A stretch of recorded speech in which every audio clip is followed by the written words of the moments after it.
Now, here's how I would actually structure this, okay? When you're thinking about your common module essay, even though it looks like you have 5 additional minutes, so just focus on that common mod essay there in the yellow. That's like your crucible essay, etc. It looks like you get 45 there, but what I would recommend doing is actually giving yourself an extra 5 minutes on the section 1, because that's unseen. You haven't seen that before. So it's advisable to give yourself a little more of a buffer there. So you spend 50 minutes of writing time on section 1, doing all those unseen questions. And then you have 40 minutes, just like all the other ones in paper 2, to do the essay.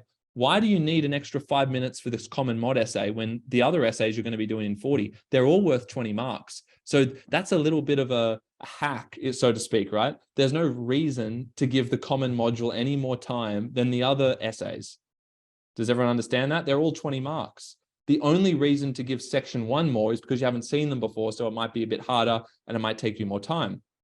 Certainly, I would find that to be the case, right? It took me more time to do that one than the other sections.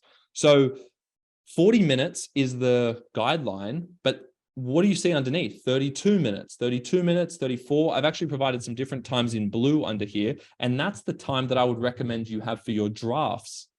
Now, I said 32 to 34 minutes is the aim for your draft essays, right? So if you're thinking about your common module essays, I would aim to be able to write them out without looking eventually, but don't memorize it until you've done the timing process. So you can print out your draft essay when you think you've got it ready, and then put a timer on and literally just write it as fast as you can with looking at it, and see if you can do it in 32 minutes.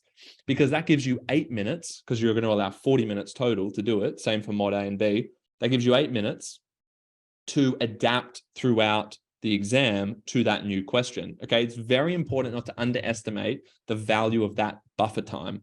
People who go in and be like, oh, I haven't timed my essay. It's like you're literally leaving your whole fate, your whole HSC fate to chance if you do that.